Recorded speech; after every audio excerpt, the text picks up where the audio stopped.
Bonjour à tous. Aujourd'hui, je lève mes yeux vers les montagnes. Je lève mes yeux vers les montagnes, d'où me viendra le secours. Psaume 121 au verset 1.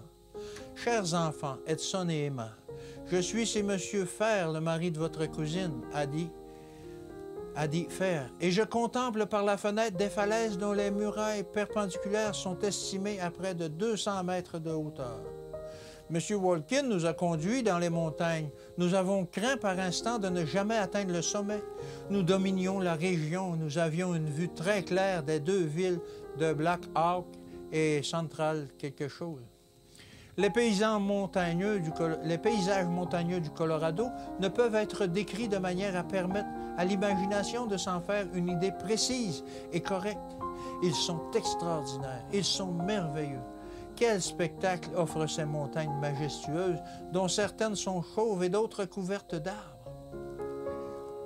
L'esprit en reste impressionné et de profonds sentiments de respect font courber l'âme en humiliation, tandis que l'imagination perçoit intuitivement la puissance de l'infini. Même pour une somme considérable, je ne voudrais pas être privé du privilège de voir ce que j'ai entrevu des paysages montagneux du Colorado.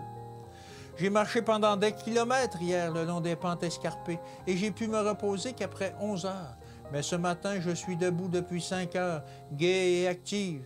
Ce voyage dans les montagnes me fait beaucoup de bien au point de vue santé. Aucun d'entre vous ne se rendrait compte à quel point j'allais mal. Je savais que je m'améliorerais rien chez nous si je me plaignais en quittant Battle Creek. Père va mieux.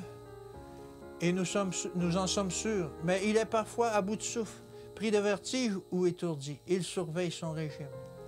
M. Walling insiste pour que nous l'accompagnions et traversions une chaîne neigeuse afin d'atteindre ce qu'on appelle le parc de l'autre côté. Il nous faudrait traverser des montagnes à dos de poney. Les provisions nécessaires pour 3 ou 4 semaines seraient emportées dans un chariot. Nous devrions monter les poneys tandis que 2 chevaux tireraient les provisions et les couvertures. Nous serions loin des terres habitées et il nous faudrait emporter tout le nécessaire. Mes chers enfants, n'oubliez pas d'ouvrir vos âmes au Seigneur.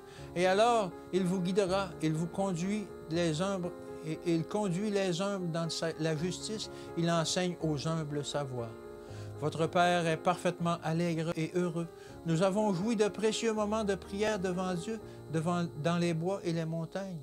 Et nous l'avons invoqué pour nous-mêmes, pour vous, et pour sa cause et son œuvre à Battle Creek.